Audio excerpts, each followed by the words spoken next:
Welcome to What's Going On with Lady D today. I am your host, and I am excited to have Mr. Wayne Daly, who is a creative director. Welcome, Mr. Daly. How are you? Thank you for having me. Well, glad to be here. I'm so happy you came. This is just awesome for you to be here today with us. And I want to ask you, let our audience, tell our audience a little bit about Mr. Daly. Okay. Well, Cleveland, excuse me, is my hometown. And when I was 25 years old, I decided to migrate to Los Angeles and wound up walking into a Fortune 500 company called the Los Angeles Times. Okay. And happened to have a portfolio of ads that I built here in Cleveland and showed them my work, and they hired me on the spot. And I wound up working at that location for 20 years and just built my life in Southern California and became a father and worked the industry in LA for a long time. I worked in cosmetics. Really? I worked in cosmetics for 10 years. I know all about cosmetics. And what would I do? Well, I would hire the models, bring in the talent, and Really? do the layouts, do the canisters, everything. So that was pretty interesting. It was a learning experience. At the same time, I had a daughter, and I still couldn't tell her anything about makeup. But also wound up working, doing marketing and creative for security industry, won several awards for design. Excellent. And, as a creative director, what I try to do is, especially when I talk to young people, is let them know if they're starting out in design is that we're problem solvers. We're not just designing things. We have a mission, and our mission is to solve a problem and be able to allow our clients or the people that we're working with to have a footprint. But we're to solve problems for our clientele. So that's what I do. I solve problems. Okay. And just blessed with a talent from God to be able to have a vision into what things should look like. That is really awesome. You know, I always say that everyone has a talent, and we're blessed with that, and you need to find out exactly what it is. Yeah. Because you make your living by that, it doesn't become work. It becomes fun. It's love. Okay? Yes. Because you enjoy what you're doing. Very lucky, very fortunate. Yes. And that is really awesome. So I'm going to ask you, where were you born and raised? Since I know you speak of California, Los Angeles. Well, as I mentioned, I was born and raised here in Cleveland, St. Luke's Hospital, and lived in Garden Valley for a while, and wound up going to Chestnut Elementary and Washington Irving off 82nd and Woodland, and then family moved up. I went to Rawlings Junior High for a moment there. Okay. But as I said, the family moved up to Mount Pleasant and wound up going to Alexander Hamilton and then to Kennedy. I was an That was athlete. really moving up. We were moving up. Parents was getting it in line. Okay, God yeah. bless them. Yes. And so I wound up being an athlete and played football and baseball. And have a lot of lifetime friends that I have here today still, luckily. And that's my story in Cleveland. Wound up graduating from Kennedy and wound up at the University of Cincinnati and majored in broadcast production. And I wanted to be an on-air talent. Hi, I'm Wayne Daly. That sounds pretty good. And what happened? And I did an internship. Yes. And they put me in the graphics department, and I loved it so much, and I've been doing graphics ever since. So this is my 40th year, and That it all is started here in awesome. Cleveland. That is awesome. That is really, really awesome. So tell me, what do you do as a creative director? So the role of a creative director, as I mentioned, is we want to solve problems. Problems would be if you have a successful client and over the years this client doesn't have a logo. I don't need a logo. I've been doing it this way for 20 years. Right. So that's a problem because you want that client to understand that they have competition and it's all about positioning. So I try to help people understand how to position themselves, what it looks like, and I have to sell them and pitch them the idea of what the look and feel of this new brand should look like. A lot of people think a logo is the brand, but brand is the experience. Like my experience here when I walked into the studio, this is the brand experience, and how you continue that brand experience across all platforms, no matter if you have a pen or a canister or a business card. So my job would be to be able to see that through and make sure that we're on target with every medium we apply it to. Okay, so you're doing it the steps from the beginning to the end. To the end. That's correct. Excellent. Because I know branding is so important. You remember all those. Do you do the jingles too? I Do you write jingles? No, but I because of the music greats that I have been around, I'm aware of music and what it takes to have a great sound. But no, my lane is visual. Okay. So if it was necessary, I would hire someone who was a pro in music, and then they would manage the music or jingle portions. But no, I do not do jingles. Okay. All right. Okay. Yeah, because that's all part of branding. You know all those little songs and who it belongs to and what business. That's correct. And that's good business when people start singing your little jingles. I try to tell young people throughout the day on your way to school, we take in about 7,000 images.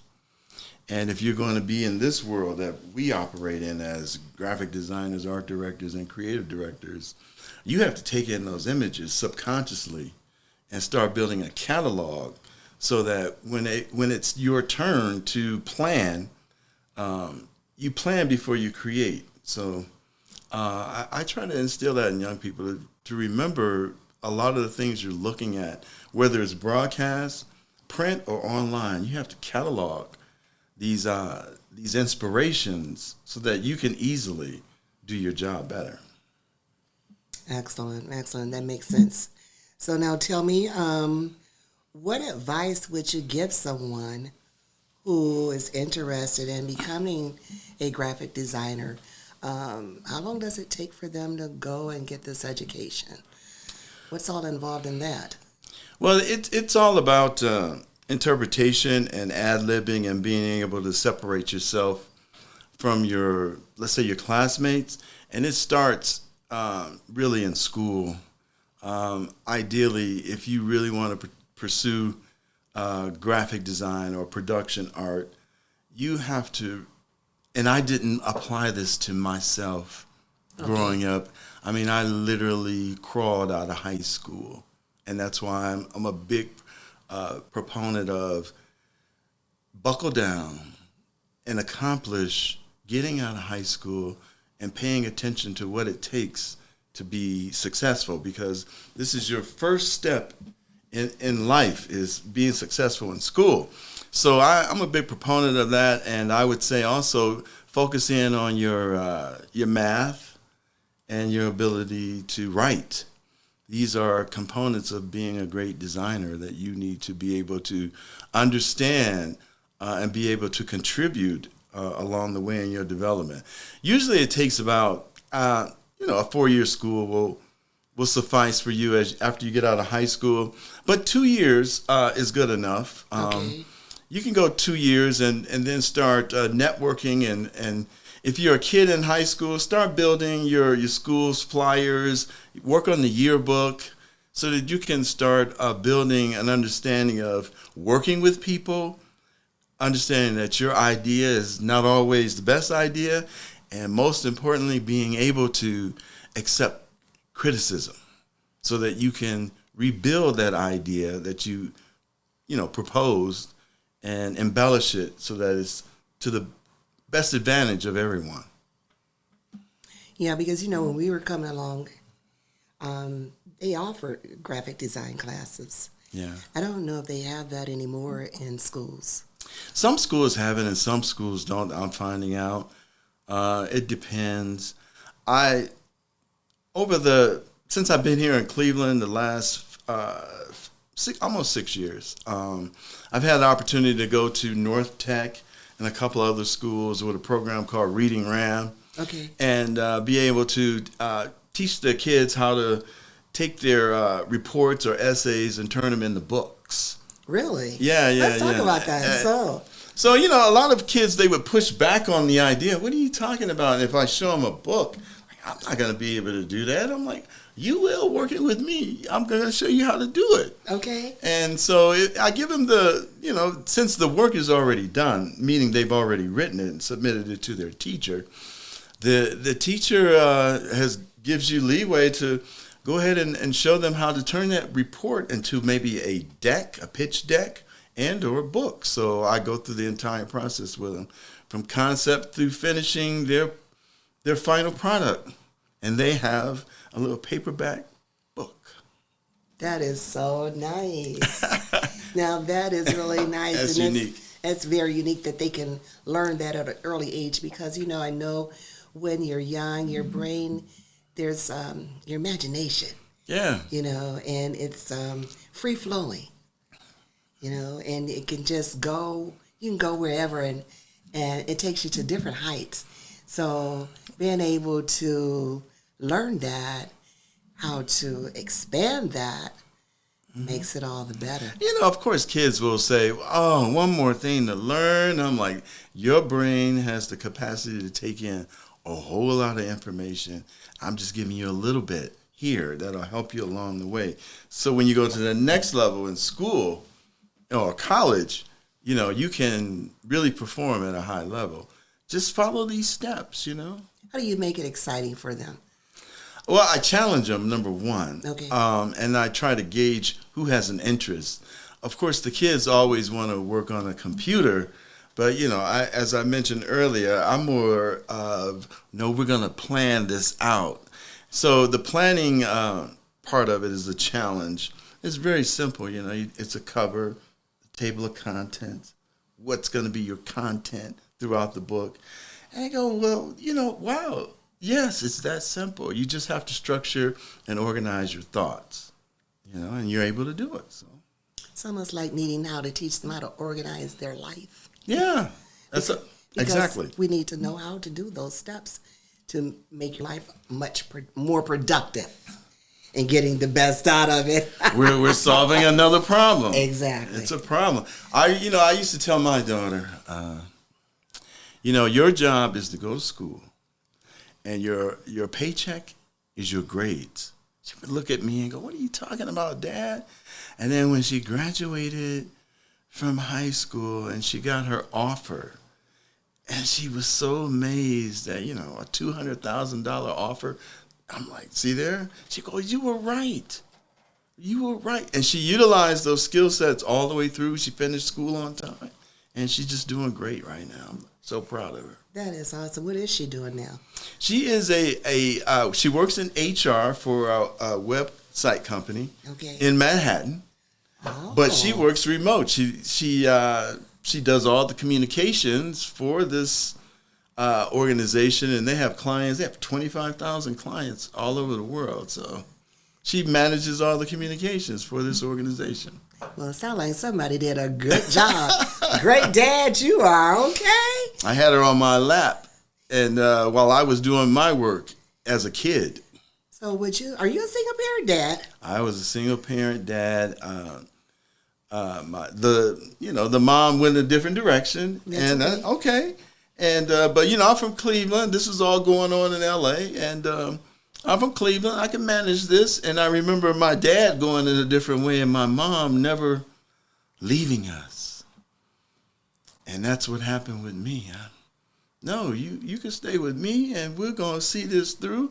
And I wound up giving that beautiful LA Times job up so I could focus. Okay. Because I believed at the time there was nothing that could stop me. So, I worked for celebrities, all over LA. So I was able to manage, but it was tough because a single parent and mom not, really engaged or involved. Right. It was really tough. I'm a man. How do you raise a young woman? Yeah. So I struggled with that. And luckily, God was up there with me. Okay. I give all the glory to God. Did your other siblings help you? You have sisters? I have a brother, and he had 6 kids, so I have 1, so I really couldn't call on him. Can't call on him. Well, speaking of some of the amazing work that you have done, I would just love to show our audience. Wow. And that'll be coming up real soon. I put together a little something for you all to see some of his amazing creative designs. Wow. All right, let's get it.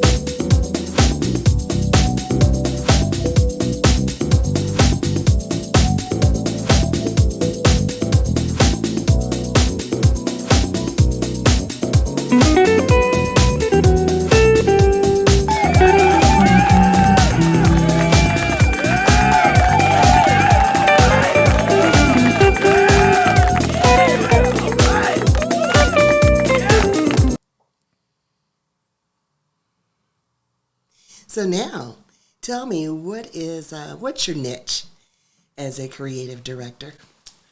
My niche it would be called outward approach design. And outward approach design would be how things look, how it looks on a shelf, how it looks on a monitor, how it looks on a mobile device, Okay. and how you sustain that look for a particular brand or brand experience. And they call that outward approach. Okay. Even if you had to do a bus wrap, how do you maintain that from a small little logo Okay. to a 40-foot bus? You have to maintain that, and that's called outward approach. Wow, that's really interesting. So, doing the wrapping and creating that, what's all involved in that? Well, a step-by-step would be you have to plan it out, number one, where things are going to be positioned on the bus, because there's doors and windows. So you don't want the door to open up on your image, or let's say if it's a logo, you don't want the door to open and the logo is distorted. Okay. You want to have an experience where your product or logo or your brand is sustained on that bus, so it's a smooth transition while the bus is in motion and when the bus stops. So there's a great deal of planning. You would plan, you would pitch the concept, an idea. You would make sure that you're on target with your brand experience with the client. And now it's production time. So you have to make sure you have all high resolution imagery, vector art. I don't know if you guys know what vector art. I don't know. Vector art is the purest form of graphics, where you could take something that's the size of a pen and blow it up to the size of a house. That's called, the only way you can do that is with vector art and or giant or oversized photo printing. Okay. So you have to combine those assets together in order to meet the specifications of a 40-foot bus. I've been doing it for years. And you have to, make sure that these brakes on the bus are consistent, and that way the experience of the cars driving by or pedestrians walking by, right, they get the same experience. Excellent. I see. Speaking of the bus, would it be okay if we would share that bus that's going to be coming up and coming out and people are going to be seeing in our city? I think it's okay to show that bus because that bus is already on the road. Is it on the road already? The buses are on the road, and they'll be coming to a community near you. I don't want to overstep my skis here, and Right. but the bus is out, and this bus is for Cleveland's Reads program, and we are trying to get Clevelanders to develop a love and joy of reading and become a city that reads. Right now, we have a huge illiteracy problem in the city of Cleveland. Right now, it's about 66% adult illiteracy rate. And it's tragic. It's all over the country except in places like Seattle or Washington, D.C. They don't really experience this because they are cities that read. Okay. But, a city like Cleveland, it costs about $20 billion a year because of this illiteracy. And that's production, mistakes, this and that. Nationwide, it's about $320 billion per year that we lose because people are not able to read. So if adult can't read, then they're not going to focus their child on reading. So the problem continues. And we want to try to address that the best way we can as adults and give our people a head start to let them know that reading will change your life. It definitely will. And you are in control of your destiny if you will only read. Yeah. Learn to read. Yes. If you can't read, seek someone out to help you. Yes. There's organizations like Seeds of Literacy. There's Literacy in the Hood. Speak up. Raise your hand. Right. Ask for help. I take this very serious. Yes. Because Literacy in the Hood, matter of fact, she was at our toy drive this past Saturday, and she gave away wonderful books. I'm a book lover. So, and to see these wonderful children books for all ages. A matter of fact, I brought one of the books home, and my great nieces, they were over, and I was like, Auntie got you a book. Everybody else was, we were all doing whatever we wanted to do. She never put that book down. She was just, and I said, you like that book? Oh, Auntie, this book is good. And it also had like different things that she could do while she was reading. So she was, solving problems and things. It was really nice. But yeah, and those books are free. So we should not let that be an excuse. And it shouldn't be an embarrassment. No. If you cannot read. You should actually, never be embarrassed about something that you can't do, because there's some place that you can get volunteer help. Some help. And, this weekend in Cleveland, we are launching Cleveland Reads. Go to clevelandreads.com, register, and come join us at Public Hall. That would be Saturday, the 17th, from 12 to 3 p.m. Free books, fun, music, entertainment. Cleveland is going to show out. All right. That's what I just love about this town. See, town, we are just gotta amazing. Read. We're going to learn how to read. We got to read. If that's the last thing we're going to do, Cleveland, we are going to read. Change the game. That's right. Okay? We are going to be that city who knows how to read. Mm-hmm. And other people are going to want to come to us and learn how we did it. That's correct. Okay? And so that is very important. Please try, if you can, to grab your babies, grab your neighbors. Just go. Make it an all-day outing. It's a free event. Mr. Daly, I also, because you have done so many wonderful projects. And I know someone is willing and ready to learn how you did it and maybe even need your service. Can you tell us, how can you be reached? Well, you can go to my website, WayneHenryDesign.com. You can register on the contact page, send me a note. You can also call me. I have an LA number and a Cleveland number. The Cleveland number is 216-352-3330. LA number, I'm going to keep that one to myself. Okay, he's not going back to L.A. Don't worry about that. We got him. Mr. Daly going to be right here in Cleveland because his work is cut out for him. Give that Cleveland number again one more time. That's 216-352-3330. How dare him talk about L.A. And you know what? If we could just show that design one more time for our audience to just see this man's amazing work he has done, his lifelong enjoyment. You know, this is just awesome. And I really wish you so much success because there's just so much more that you're going to bring to the table. Thank you for having me. You know, we're going to make a difference.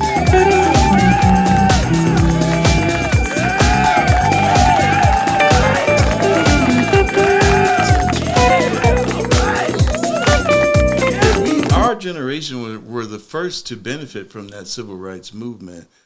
We were allowed in. Now we have to reach back. Yes. Yes. And I wish I would have done it when I was younger, but here I am. It's never too late. Reach back. Reach back. You hear that? Reach back. Get somebody. Take them downtown with you. Get on that bus. I want to thank you all. I am Lady D, and I want to thank you for joining in with me and Mr. Daly this afternoon.